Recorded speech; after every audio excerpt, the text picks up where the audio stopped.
या देवी सर्वभूतेषु शक्तिरूपेण संस्थिता नमस्तस्यै नमस्तस्यै नमस्तस्यै नमो नमः। जय माता दी। आप सभी का हार्दिक स्वागत है आपके अपने YouTube चैनल श्री कृष्ण दीवानी में। आज नवरात्र के 7वें दिन हम सुनेंगे श्री दुर्गा सप्तशती पाठ से अध्याय 12 और 13 की कथा। उससे पहले श्री दुर्गा माँ के कवच, अर्गला और कीलक स्तोत्र को हम सुनेंगे। इस कथा के अंत में कथा को विराम देते हुए श्री दुर्गा चालीसा और माता की आरती का श्रवण करेंगे। तो आइए माँ के नरवाण मंत्र को बोलते हुए इस अध्याय का श्रवण करें। ओम ऐं ह्रीं क्लीं चामुंडाय विच्चे। मार्कंडेय जी ब्रह्मा जी से कहते हैं कि हे पितामह, जो इस संसार में परम गोपनीय तथा मनुष्यों की सब प्रकार से रक्षा करने वाला है और जो अब तक आपने दूसरे किसी के सामने प्रकट नहीं किया हो, ऐसा कोई साधन मुझे बताइए। तब ब्रह्मा जी उन्हें बोले कि हे ब्राह्मण, ऐसा साधन तो एक देवी का कवच ही है, जो कि गोपनीय से भी परम गोपनीय, पवित्र तथा संपूर्ण प्राणियों का उपकार करने वाला है। हे महामुने, उसे तुम श्रवण करो। देवी की 9 मूर्तियां हैं जिन्हें नवदुर्गा कहते हैं। उनके पृथक पृथक नाम बतलाए जाते हैं। प्रथम नाम शैलपुत्री है, दूसरी मूर्ति का नाम ब्रह्मचारिणी है, तीसरी स्वरूप चंद्रघंटा के नाम से प्रसिद्ध है, चौथी मूर्ति को कुष्मांडा कहते हैं, 5वीं दुर्गा का नाम स्कंद माता है, देवी के छठे रूप को कात्यायनी कहते हैं, 7वां कालरात्रि और 8वां स्वरूप महागौरी के नाम से प्रसिद्ध है, 9वीं दुर्गा का नाम सिद्धिदात्री है। ये सब नाम सर्वज्ञ महात्मा वेद भगवान के द्वारा ही प्रतिपादित हुए हैं। जो मनुष्य अग्नि में जल रहा हो, रणभूमि में शत्रुओं से घिर गया हो, विषम संकट में फंस गया हो तथा इस प्रकार भय से आतुर होकर जो भगवती दुर्गा की शरण में प्राप्त हुए हों, उनका कभी कोई अमंगल नहीं होता है। युद्ध के समय संकट में पड़ने पर भी उनके ऊपर कोई विपत्ति नहीं आती। उन्हें शोक, दुख और भय की प्राप्ति नहीं होती। जिन्होंने भक्ति पूर्वक देवी का स्मरण किया है, उनका निश्चय ही अभ्युदय होता है। हे देवीश्वरी, जो तुम्हारा चिंतन करते हैं, उनके तुम निसंदेह रक्षा करती हो। चामुंडा देवी प्रेत पर आरूढ़ होती हैं, वाराही भैंसे की सवारी करती हैं, इंद्री का वाहन इरावत हाथी है, वैष्णवी देवी गरुड़ पर ही आसन जमाती हैं, महेश्वरी वृषभ पर आरूढ़ होती हैं, कौमारी का वाहन मयूर है, भगवान विष्णु की प्रतिमा लक्ष्मी देवी कमल के आसन पर विराजमान है और हाथों में कमल को धारण किए हुए हैं। वृषभ पर आरूढ़ ईश्वरी देवी ने श्वेत रूप धारण कर रखा है। ब्राह्मी देवी हंस पर बैठी हुई हैं और सब प्रकार के आभूषणों से विभूषित हैं। इस प्रकार ये सभी माताएं सब प्रकार की योग शक्तियों से संपन्न हैं। इनके सिवा और भी बहुत सी देवियां हैं जो कि अनेक प्रकार के आभूषणों की शोभा से युक्त तथा नाना प्रकार के रत्नों से सुशोभित हैं। ये संपूर्ण देवियां क्रोध में भरी हुई हैं और भक्तों की रक्षा के लिए रथ पर बैठी हुई दिखाई देती हैं। ये शंख, चक्र, गदा, शक्ति, हल और मुशल, खेटक और तोमर, परशु तथा पाश, कुंद और त्रिशूल एवं उत्तम शारंग, धनुष आदि अस्त्र शस्त्र अपने हाथों में धारण करती हैं। दैत्यों के शरीर का नाश करना, भक्तों को अभयदान देना और देवताओं का कल्याण करना, यही उनके शस्त्र धारण करने का उद्देश्य है। कवच आरंभ करने से पहले देवी से इस प्रकार प्रार्थना करनी चाहिए। महान रौद्र रूप, अत्यंत घोर पराक्रम, महान बल और महान उत्साह वाली है देवी, तुम महान भय का नाश करने वाली हो। तुम्हें नमस्कार है। तुम्हारी ओर देखना भी कठिन है। शत्रुओं का भय बढ़ाने वाली है जगदम्बिके, मेरी रक्षा करो। पूर्व दिशा में इंद्र शक्ति से रक्षा करो। अग्नि कोण में अग्नि शक्ति, दक्षिण दिशा में वाराही और नृत्य कोण में खड्गधारिणी मेरी रक्षा करें। पश्चिम दिशा में वारुणी और वायव्य कोण में मृग पर सवारी करने वाली देवी, आप मेरी रक्षा करें। उत्तर दिशा में कौमारी और ईशान कोण में शूलधारिणी देवी मेरी रक्षा करें। हे ब्रह्माणी, तुम ऊपर की ओर से मेरी रक्षा करो और वैष्णवी देवी नीचे की ओर से मेरी रक्षा करें। इसी प्रकार शव को अपना वाहन बनाने वाली चामुंडा देवी दशों दिशाओं से मेरी रक्षा करें। जया आगे से और विजया पीछे की ओर से मेरी रक्षा करें। वाम भाग में अजिता और दक्षिण भाग में अपराजिता मेरी रक्षा करें। उद्योतनी शिखा की रक्षा करें। उमा मेरे मस्तक पर विराजमान होकर रक्षा करें। ललाट में मालाधारी रक्षा करें और यशस्विनी देवी मेरी बाहों का संरक्षण करें। बाहों के मध्य भाग में त्रिनेत्रा और नथनों की यम घंटा देवी रक्षा करें। दोनों नेत्रों के मध्य भाग में शंखनी और कानों में द्वार वासनी रक्षा करें। कालिका देवी कपोलों की तथा भगवती शंकरी कानों के मूल भाग की रक्षा करें। नासिका में सुगंधा और ऊपर के होठ में चर्चिका देवी रक्षा करें। नीचे के होठ में अमृतकला और जीवा में सरस्वती देवी रक्षा करें। कोमारी दांतों की और चंडिका कंठ प्रदेश की रक्षा करें। चित्रघंटा गले की, घाटी की और महामाया तालु में रहकर रक्षा करें। कामाक्षी ठोडी की और सर्वमंगला मेरी वाणी की रक्षा करें। भद्रकाली ग्रीवा में और धनुर्धरी पृष्ठवंश यानी कि मेरुदंड में रहकर रक्षा करें। कंठ के बाहरी भाग में नीलग्रीवा और कंठ की नली में नलकुबरी रक्षा करें। दोनों कंधों में खड़गनी और मेरे दोनों भुजाओं की वज्रधारणी रक्षा करें। दोनों हाथों में दंडनी और उंगलियों में अंबिका रक्षा करें। शूलेश्वरी मेरे नखों की रक्षा करें। कुलेश्वरी मेरे पेट में रहकर रक्षा करें। महादेवी दोनों स्तनों की और शोक विनाशिनी देवी मेरे मन की रक्षा करें। ललिता देवी हृदय में और शूलधारिणी देवी उदर में रहकर रक्षा करें। नाभि में कामिनी और गुहे भाग की गुहेश्वरी रक्षा करें। पूतना और कामिका लिंग की और महिषवाहिनी मेरी गुदा की रक्षा करें। भगवती कटी भाग में और विंध्यवासिनी घुटनों की रक्षा करें। संपूर्ण कामनाओं को देने वाली महाबला देवी दोनों पिंडलियों की रक्षा करें। नारद सिंह दोनों घुटियों की और तेजस्वी देवी दोनों चरणों के पृष्ठभाग की रक्षा करें। श्री देवी पैरों की उंगलियों में और तलवासनी पैरों के तलवों में रहकर रक्षा करें।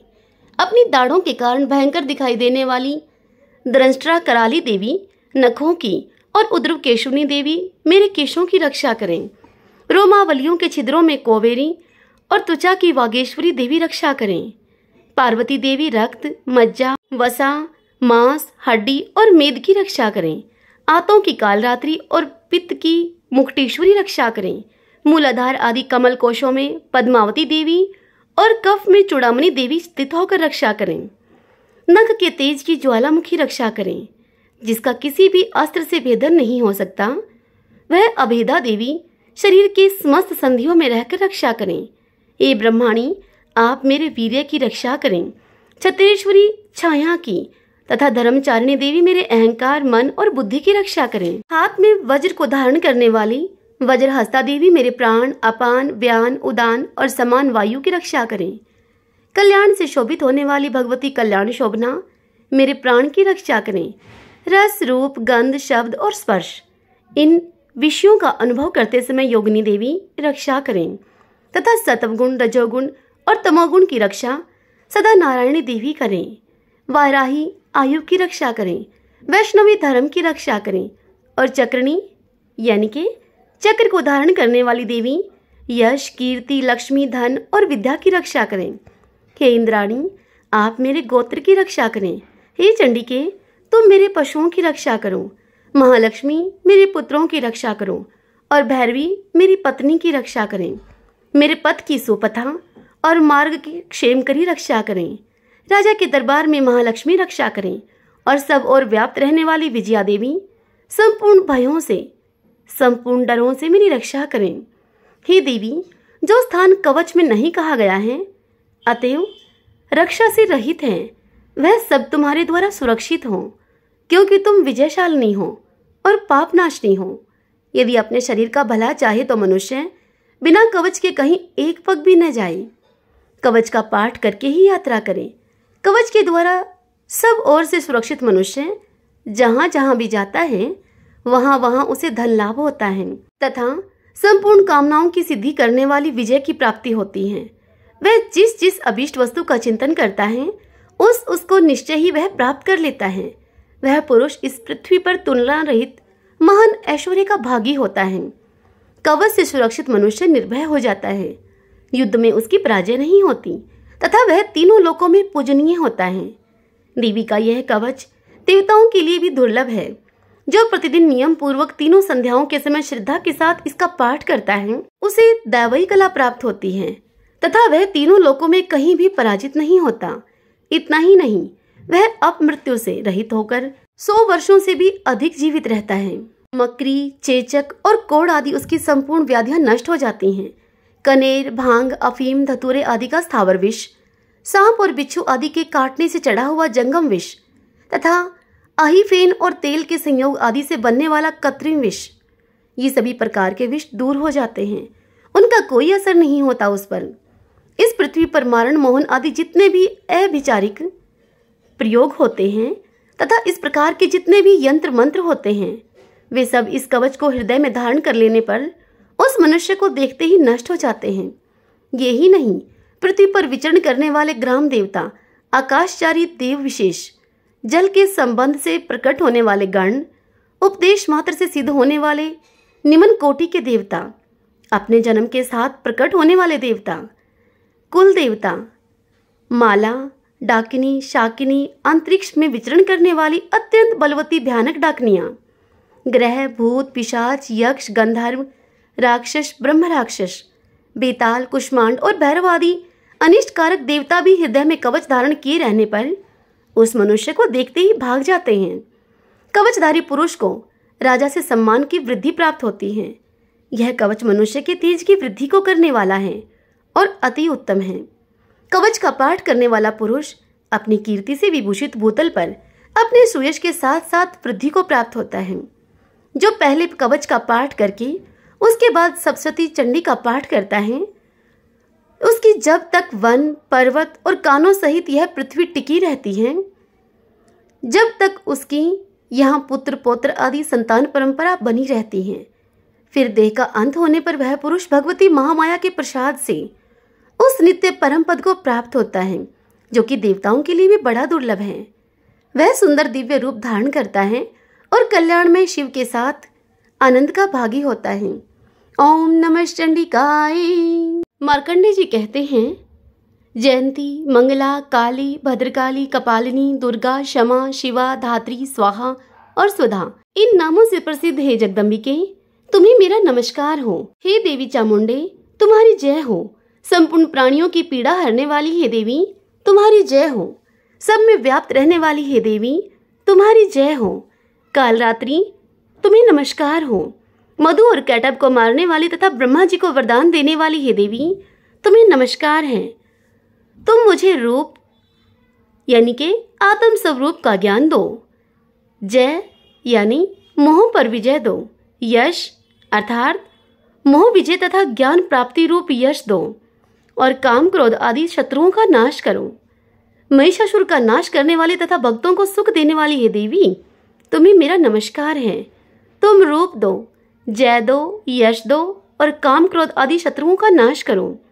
रक्त बीज का वध और चंडमुंड का विनाश करने वाली है देवी, तुम रूप दो, जय दो, यश दो और काम क्रोध आदि शत्रुओं का नाश करो। शुभ और निशुभ तथा धूम्रलोचन का मर्दन करने वाली है देवी, तुम रूप दो, जय दो, यश दो और काम क्रोध आदि शत्रुओं का तुम नाश करो। सबके द्वारा वंदित युगल चरणों वाली तथा संपूर्ण सौभाग्य को प्रदान करने वाली है देवी, तुम रूप दो, जय दो, यश दो और काम क्रोध आदि शत्रुओं का नाश करो। हे देवी, तुम्हारे रूप और चरित्र अचिंत्य हैं। तुम समस्त शत्रुओं का नाश करने वाली हो।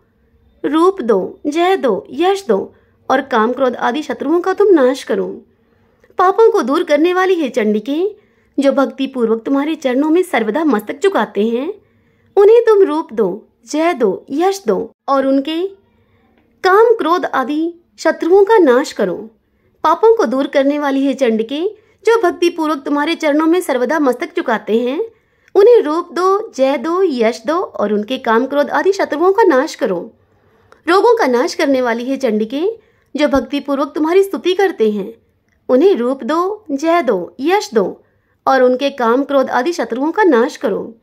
हे चंडिके, इस संसार में जो भक्ति पूर्वक तुम्हारी पूजा करते हैं, उन्हें रूप दो, जय दो, यश दो और उनके काम क्रोध आदि शत्रुओं का नाश करो। मुझे सौभाग्य और आरोग्य दो, परम सुख दो, रूप दो, जय दो, यश दो और मेरे काम क्रोध आदि शत्रुओं का तुम नाश करो। जो मुझसे द्वेष रखते हो, उनका नाश और मेरे बल की तुम वृद्धि करो। मुझे रूप दो, यश दो, जय दो और मेरे काम क्रोध आदि शत्रुओं का नाश करो। हे देवी, मेरा कल्याण करो। मुझे उत्तम संपत्ति प्रदान करो। रूप दो, जय दो, यश दो और काम क्रोध आदि शत्रुओं का नाश करो। हे अंबिके, देवता और असुर दोनों ही अपने माथे के मुकुट की मणियों को तुम्हारे चरणों पर घिसते रहते हैं। तुम रूप दो, जय दो, यश दो और काम क्रोध आदि शत्रुओं का नाश करो। तुम अपने भगत जन को विद्वान, यशस्वी और लक्ष्मीवान बनाओ। रूप दो, यश दो, जय दो और उसके काम क्रोध आदि शत्रुओं का नाश करो। प्रचंड दैत्यों के दर्प का दलन करने वाली हे चंडिके, मुझ शरणागत को रूप दो, जय दो, यश दो और मेरे काम क्रोध आदि शत्रुओं का तुम नाश करो। चतुर्मुख ब्रह्मा जी के द्वारा प्रशंसित 4 भुजाधारिणी है परमेश्वरी, तुम रूप दो, जय दो, यश दो और काम क्रोध आदि शत्रुओं का नाश करो। हे देवी अंबिके, भगवान विष्णु नित्य निरंतर भक्ति पूर्वक तुम्हारी स्तुति करते हैं। तुम रूप दो, जय दो, यश दो और काम क्रोध आदि शत्रुओं का नाश करो। हिमालय कन्या पार्वती के पति महादेव जी के द्वारा प्रशंसित होने वाली परमेश्वरी, तुम रूप दो, जय दो, यश दो और काम क्रोध आदि शत्रुओं का तुम नाश करो। सचिपते इंद्र के द्वारा सद्भाव से पूजित होने वाली है परमेश्वरी, तुम रूप दो, जय दो, यश दो और काम क्रोध आदि शत्रुओं का नाश करो। प्रचंड भुजदंडों वाली दैत्यों का घमंड चूर करने वाली है देवी, तुम रूप दो, जय दो, यश दो और काम क्रोध आदि शत्रुओं का नाश करो। हे देवी अंबिके, तुम अपने भगत जनों को सदा ही असीम आनंद प्रदान करती रहती हो। तुम मुझे रूप दो, यश दो, जय दो और मेरे काम क्रोध आदि शत्रुओं का नाश करो। मन की इच्छा के अनुसार चलने वाली मनोहर पत्नी प्रदान करो, जो दुर्गम संसार सागर से तारने वाली तथा उत्तम कुल में उत्पन्न हुई हो। जो मनुष्य इस स्तोत्र का पाठ करके शब्दसती रूपी महास्तोत्र का पाठ करता है, वह शब्दसती की जब संख्या से मिलने वाले श्रेष्ठ फल को प्राप्त होता है, साथ ही वह प्रचुर संपत्ति भी प्राप्त कर लेता है। ओम नमः चंडिकाय। मार्कंडेय जी कहते हैं कि विशुद्ध ज्ञान ही जिनका शरीर है, 3 वेद ही जिनके 3 दिव्य नेत्र हैं, जो कल्याण प्राप्ति के हेतु हैं तथा अपने मस्तक पर अर्धचंद्र का मुकुट धारण करते हैं, उन भगवान शिव को नमस्कार है। मंत्रों का जो अभिकीलक है, अर्थात मंत्रों की सिद्धि में विघ्न उपस्थित करने वाले शाप रूपी कीलक का जो निवारण करने वाला है, उस शब्दसती स्तोत्र को संपूर्ण रूप से जानना चाहिए और जानकर ही उसकी उपासना करनी चाहिए। यद्यपि शब्दसती के अतिरिक्त अन्य मंत्रों के जप में भी जो निरंतर लगा रहता है, वह भी कल्याण का ही भागी होता है। उसके भी उच्चाटन आदि कर्म सिद्ध होते हैं तथा उसे भी समस्त दुर्लभ वस्तुओं की प्राप्ति हो जाती है। फिर भी जो अन्य मंत्रों का जप न करके केवल इस सप्तशती नाम के स्तोत्र से ही देवी की स्तुति करते हैं, उन्हें स्तुति मात्र से ही सच्चिदानंद स्वरूपिणी देवी सिद्ध हो जाती हैं। उन्हें अपने कार्य की सिद्धि के लिए मंत्र, औषधि तथा अन्य किसी साधन के उपयोग की आवश्यकता नहीं रहती। बिना जप के ही उसके उच्चाटन आदि समस्त अभिचारिक कर्म सिद्ध हो जाते हैं। इतना ही नहीं, उनकी संपूर्ण अभिष्ट वस्तुएं भी सिद्ध होती हैं। लोगों के मन में यह शंका थी कि जब केवल सप्तशती की उपासना से अथवा सप्तशती को छोड़कर अन्य मंत्रों की उपासना से भी समान रूप से सब कार्य सिद्ध होते हैं, तब फिर इनमें श्रेष्ठ कौन सा साधन है? लोगों की इसी शंका को सामने रखकर भगवान शंकर ने अपने पास आए हुए जिज्ञासुओं को यह समझाया कि यह सप्तशती नामक संपूर्ण स्तोत्र ही सर्वश्रेष्ठ एवं कल्याणमय है। तदंतर भगवती चंडिके के सप्तशती नामक स्तोत्र को महादेव जी ने गुप्त कर दिया। सप्तशती के पाठ से जो पुण्य प्राप्त होता है, उसकी कभी समाप्ति नहीं होती है, किंतु अन्य मंत्रों के जप जन्य पुण्य की समाप्ति हो जाती है। अतः भगवान शिव ने अन्य मंत्रों की अपेक्षा जो सप्तशती का ही श्रेष्ठता का निर्णय किया, उसे यथार्थी जानना चाहिए। अन्य मंत्रों का जप करने वाला पुरुष भी यदि सप्तशती के स्तोत्र और जप का अनुष्ठान कर ले, तो वह भी पूर्ण रूप से ही कल्याण का भागी होता है। इसमें तनिक भी संदेह नहीं है। जो साधक कृष्ण पक्ष की चतुर्दशी और अष्टमी को एकाग्रचित होकर भगवती की सेवा में अपना सर्वस्व समर्पित कर देता है और फिर उसे प्रसाद रूप से ग्रहण करता है, भगवती उसी पर प्रसन्न होती हैं, अन्यथा उनकी प्रसन्नता नहीं प्राप्त होती। इसी प्रकार सिद्धि के प्रतिबंधक रूप कली के द्वारा महादेव जी ने इस स्तोत्र को कीलित कर रखा है। जो पूर्वोक्त रीति से निष्कीलन करके इस सप्तशती स्तोत्र का प्रतिपादन स्पष्ट उच्चारण पूर्वक पाठ करता है, वह मनुष्य सिद्ध हो जाता है, वही देवी का पार्षद बनता है और वही गंधर्व भी होता है।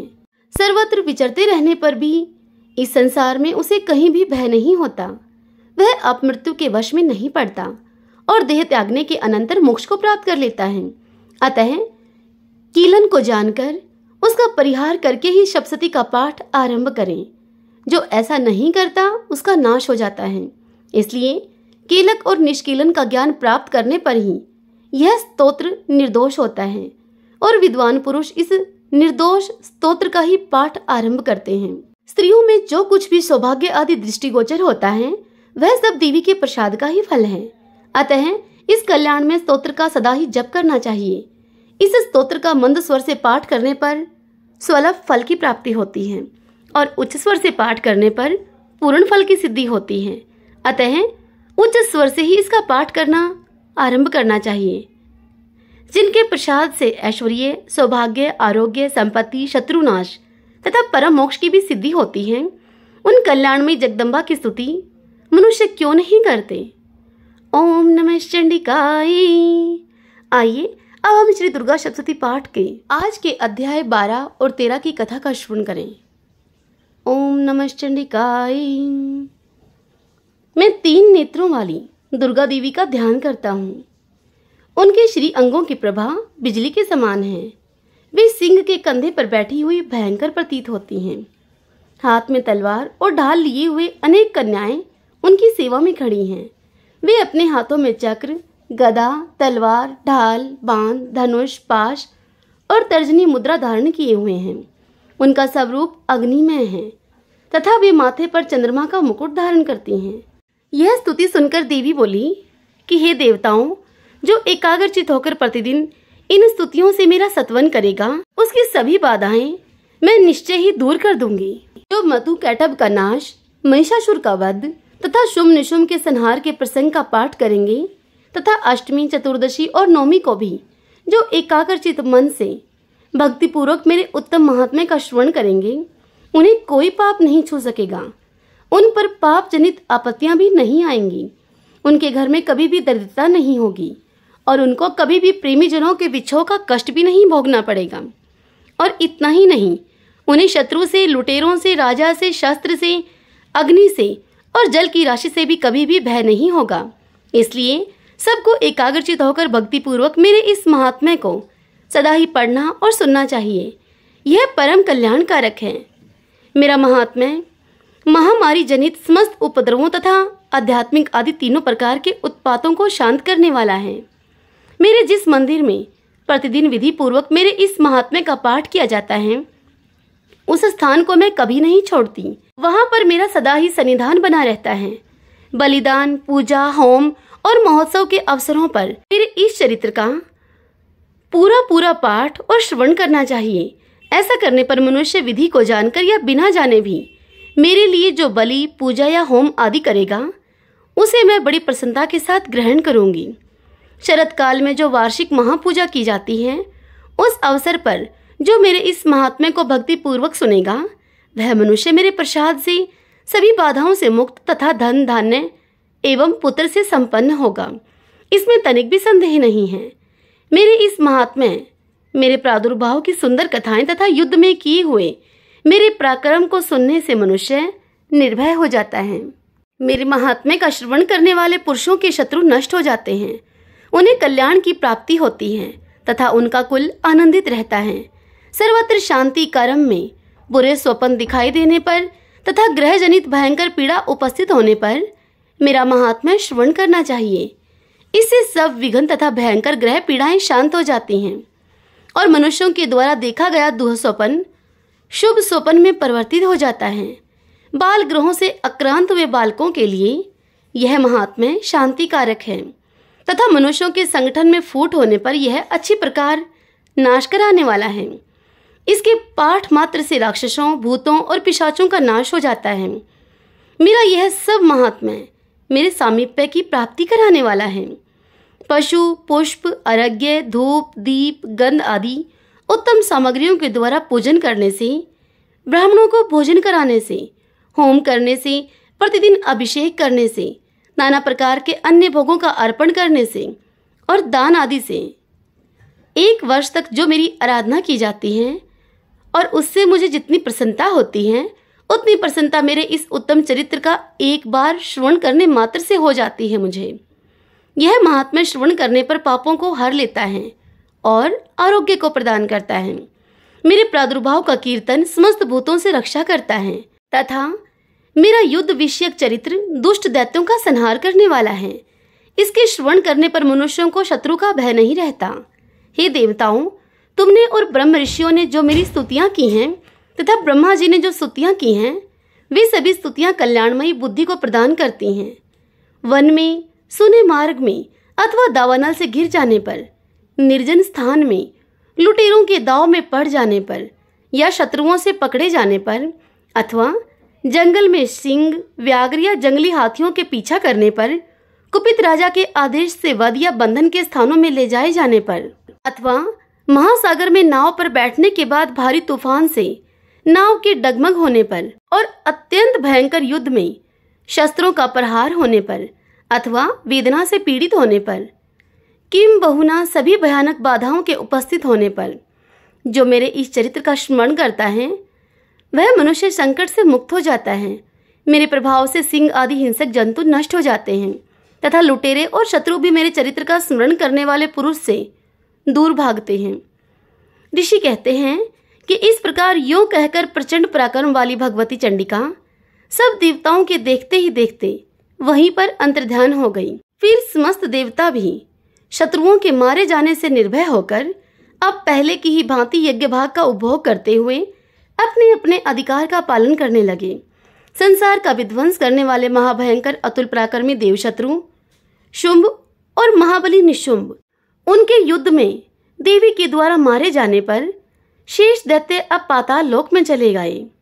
हे राजन, इस प्रकार से भगवती अंबिका देवी नित्य होती हुई भी पुनः पुनः प्रकट होकर जगत की रक्षा करती हैं। वे ही इस विश्व को मोहित करती हैं, वे ही जगत को जन्म देती हैं और वे ही प्रार्थना करने पर संतुष्ट होकर विज्ञान एवं समृद्धि प्रदान करती हैं।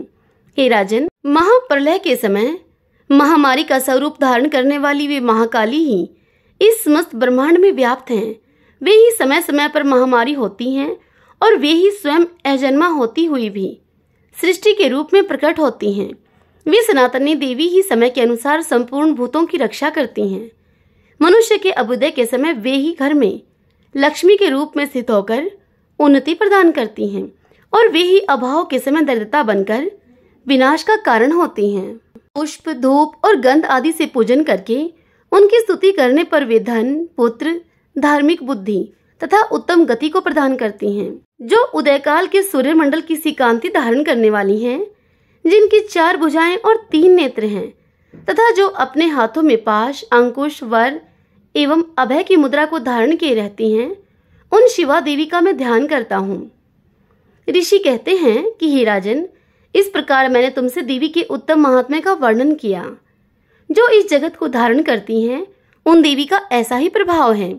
वे ही विद्या ज्ञान उत्पन्न करती हैं। भगवान विष्णु की माया स्वरूपा उन भगवती के द्वारा ही तुम, ये वैश्य तथा अन्यान्य विवेकी जन मोहित होते हैं, मोहित हुए हैं और आगे भी होते होंगे। हे महाराज, तुम उन्हीं परमेश्वरी की शरण में जाओ। आराधना करने पर वे ही मनुष्यों को भोग, स्वर्ग और मोक्ष प्रदान करती हैं। महर्षि मार्कंडेय जी कहते हैं, हे कौष्टुकी जी, मेधा मुनि की ये वचन सुनकर राजा सूरत ने उत्तम व्रत का पालन करने वाले उन महाभाग महर्षि को प्रणाम किया। वे अत्यंत ममता और राज्य अपहरण से बहुत ही खिन्न हो चुके थे। हे महामुने, इसीलिए विरक्त होकर वे राजा तथा वैश्य तत्काल ही तपस्या को चले गए और वे जगदम्बा के दर्शन के लिए नदी के तट पर रहकर अब तपस्या करने लगे। वे वैश्य उत्तम देवी सूक्त का जप करते हुए तपस्या में प्रवृत्त हुए। वे दोनों नदी के तट पर देवी की मिट्टी की मूर्ति बनाकर पुष्प, धूप और हवन आदि के द्वारा अब उनकी आराधना करने लगे। उन्होंने पहले तो आहार को धीरे धीरे कम किया, फिर बिल्कुल निराहार रहकर देवी में ही अपने मन को लगाया और एकाग्रता पूर्वक अब उनका चिंतन आरंभ किया। वे दोनों अपने शरीर के रक्त से प्रोक्षित बलि देते हुए लगातार 3 वर्ष तक संयम पूर्वक आराधना करते रहे। इस पर प्रसन्न होकर जगत को धारण करने वाली चंडिका देवी ने अब उन दोनों को प्रत्यक्ष दर्शन दिया और उनसे कहा। देवी उनको बोली कि राजन, अपने कुल को आनंदित करने वाले हे वैश्य, तुम लोग जिस वस्तु की अभिलाषा रखते हो वह वस्तु मुझसे मांगो, मैं संतुष्ट हूँ, अतः तुम्हें मैं सब कुछ दूंगी। मार्कंडेय मुनि कहते हैं कि तब राजा ने दूसरे जन्म में नष्ट न होने वाले राज्य को मांगा। तथा इस जन्म में भी शत्रुओं की सेना को बलपूर्वक नष्ट करके पुनः अपना राज्य प्राप्त कर लेने का वरदान मांगा। वैश्य का चित्त संसार की ओर से अब खीन और विरक्त हो चुका था और वे बड़े ही बुद्धिमान थे। अतः उस समय उन्होंने तो ममता और अहंता रूप आसक्ति का नाश करने वाले ज्ञान को देवी से मांगा। तब देवी बोली कि राजन, तुम थोड़े ही दिनों में शत्रुओं को मारकर अब अपना राज्य प्राप्त कर लोगे। अब वहां तुम्हारा राज्य स्थिर रहेगा। फिर मृत्यु के बाद तुम भगवान विवस्वान अर्थात भगवान सूर्य के अंश से जन्म लेकर इस पृथ्वी पर सावर्णिक मनु के नाम से विख्यात होगे। और फिर देवी वैश्य से बोली कि हे वैश्यवर्य, तुमने भी जिस वर को मुझसे प्राप्त करने की इच्छा की है उसे मैं देती हूँ। तुम्हें मोक्ष के लिए ज्ञान प्राप्त होगा। मार्कंडेय जी कौष्टुक मुनि से कहते हैं कि हे कौष्टुकी, इस प्रकार उन दोनों को मनोवांछित वरदान देकर तथा उनके द्वारा भक्तिपूर्वक अपनी स्तुति सुनकर अब देवी अंबिका तत्काल ही वहां से अंतर्ध्यान हो गई।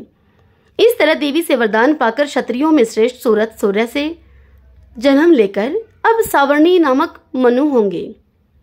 ओम नमः चंडिकाय। आइए अब हम देवी से क्षमा प्रार्थना करेंगे।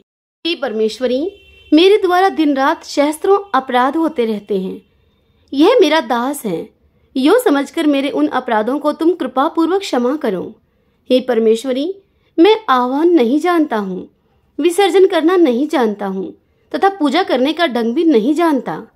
क्षमा करो देवी। हे सुरेश्वरी, मैंने जो मंत्रहीन, क्रियाहीन और भक्तिहीन पूजन किया है वह सब आपकी कृपा से पूर्ण हो। सैकड़ों अपराध करके भी जो तुम्हारी शरण में जाकर जगदम्ब कहकर तुम्हें पुकारता है उसे वह गति प्राप्त होती है जो ब्रह्मा आदि देवताओं के लिए भी सुलभ नहीं है। हे जगदम्बिके, मैं अपराधी हूँ किंतु तुम्हारी शरण में आया हूँ। इस समय मैं दया का पात्र हूँ, तुम जैसा चाहो वैसा करो। हे देवी, हे परमेश्वरी, अज्ञान से, भूल से अथवा बुद्धि भ्रांत होने के कारण मैंने जो न्यूनता या अधिकता कर दी हो वह सब आप क्षमा करो और आप प्रसन्न हो। सच्चिदानंद स्वरूपा ही परमेश्वरी, हे जगन माता कामेश्वरी, तुम प्रेम पूर्वक मेरी यह पूजा स्वीकार करो और मुझ पर प्रसन्न रहो। हे देवी, हे सुरेश्वरी, तुम गोपनीय से भी गोपनीय वस्तु की रक्षा करने वाली हो। मेरे निवेदन किए हुए इस जप को ग्रहण करो, तुम्हारी कृपा से मुझे सिद्धि प्राप्त हो। ओम नमः चंडिकाय। ओम एम ह्रीम क्लीम चामुंडाय विच्चै। आइए अब हम दुर्गा चालीसा और श्री दुर्गा जी की आरती करते हुए इस कथा को विराम देते हैं। नमो नमो दुर्गे सुख करनी, नमो नमो अम्बे दुख हरनी, निराकार है ज्योति तुम्हारी, दिहूं लोक फैली उजियारी। शीशे ललाट मुख महाविशाला, नेत्र लाल प्रकुटि विकराला, रूप मात को अधिक सुहावे, दरस करत अति जन सुख पावे। तुम संसार शक्ति लकीना, पालन हेतु अंधन दीना, अन्नपूर्णा हुई जगपाला, तुम ही आदि सुंदरी बाला। प्रलय काल सब नाशनहारी, तुम गौरी शिव शंकर प्यारी। शिव योगी तेरे गुण गावे, ब्रह्मा विष्णु शीश झुकावे। रूप सरस्वती को तुम धारा, दे सुबुद्धि ऋषि मुनिन उबारा। धरा रूप नरसिंह को अम्बा, प्रगट भई फाड़ के खंबा। रक्षा करी प्रहलाद बचायो, हिरणाकुश को स्वर्ग पठायो। लक्ष्मी रूप धरो जग माही, श्री नारायण अंग समाही। सिर सिंधु में करत विलासा, दया सिंधु दीजिए मन आशा। हिंगलाज में तुम ही भवानी, महिमा अमित न जात बखानी। मातंगी घूमावती माता, भुवनेश्वरी बगला सुखदाता। श्री भैरव तारा जगतारिणी, छिन्न लाल भव दुख निवारणी। केहरी वाहन सोहे भवानी, लांगुर वीर चलत अगवानी। कर में खपड़ खड़ग विराजे, जाको देख काल डर भागे। सोहे अस्त्र और त्रिशूला, जाते उठत स्त्रूहि शूला। नगर कोट में तुम्हें विराजती हूँ, लोक में डंका बाजत। शुंभ निशुंभ दानव तुम मारे, रक्त बीज संखन संहारे। महिषासुर नरपति विमानी, जय अगभार मही अकुलानी। रूप कराल काली को धारा, सेन सहित तुम दाव मारा। परिगाढ़ संतन पर जब जब भई सहाय माता, तुम तब तब। अमरपुरी और सब लोका, तब महिमा सब रहे अशोका। ज्वाला में है ज्योति तुम्हारी, तुम्हें सदा पूजे नर नारी। प्रेम भक्ति से जो यश गावे, दुख दारिद्र निकट नहीं आवे। ध्यान तुम्हें जो नर मन लाई, जन्म मरण ताको छुट जाई। योगी सुरमुनि कहत पुकारी, योग न हो बिन शक्ति तुम्हारी। शंकराचार्य तपति कीनो, काम क्रोध जीती सब लीनो। निष्दिन ध्यान धरो शंकर को, कहूँ काल नहीं सुमिरो तुमको। शक्ति रूप को मरम न पायो, शक्ति गई तब मन पछतायो। शरणागत हुई कीर्ति बखानी, जय जय जय जगदम्ब भवानी। दई शक्ति नहीं की न विलंबा, भई प्रसन्न आदि जगदम्बा। मोको मात कष्ट अति घेरो, तुम बिन कौन हरे दुख मेरो। आशा तृष्णा निपट सतावे, रूप मूरख मोहि अति डर पावे। स्त्रुनाश कीजिए महारानी, सुमिरो इच्छित तुम्हें भवानी। करो कृपा हे मात दयाला, रिधि सिद्धि दे करो निहाला।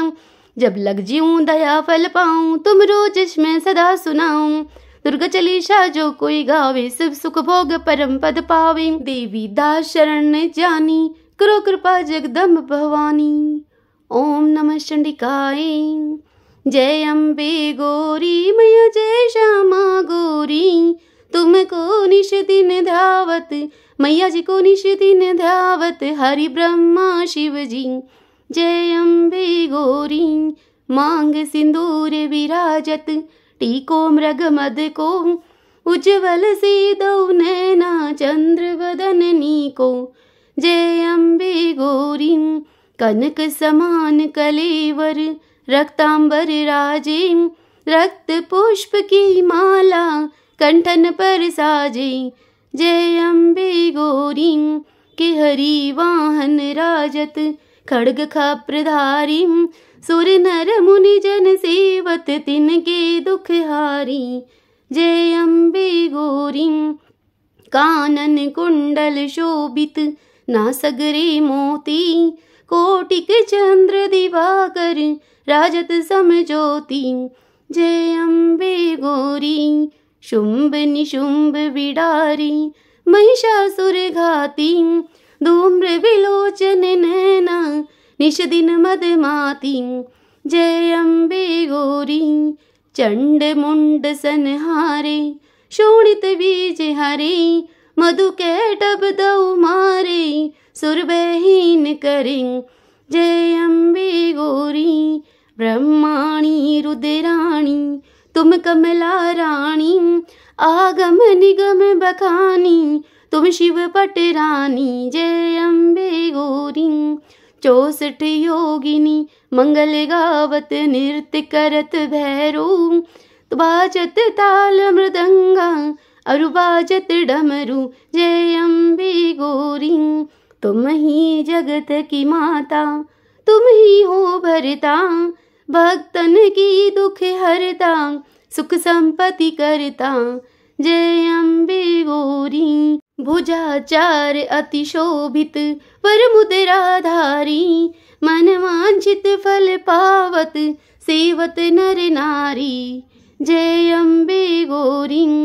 कंचन थाल विराजत, अगर कपूर पाती। श्रीमाल के तुम राजत, कोटि रतन ज्योति। ओम जय अम्बे गौरी। माँ अम्बे जी की आरती, जो कोई जन गावे। मैया प्रेम सहित गावे। कहत शिवानंद स्वामी, भगत हरि हर स्वामी। मनवांछित फल पावे, सुख संपत्ति पावे। जय अम्बे गौरी। सभी बोलिए अम्बे गौरी मात की जय। ओम श्री जगदम्बिकाय नमो नमः। ओम ऐं ह्रीं क्लीं चामुण्डाय विच्चै।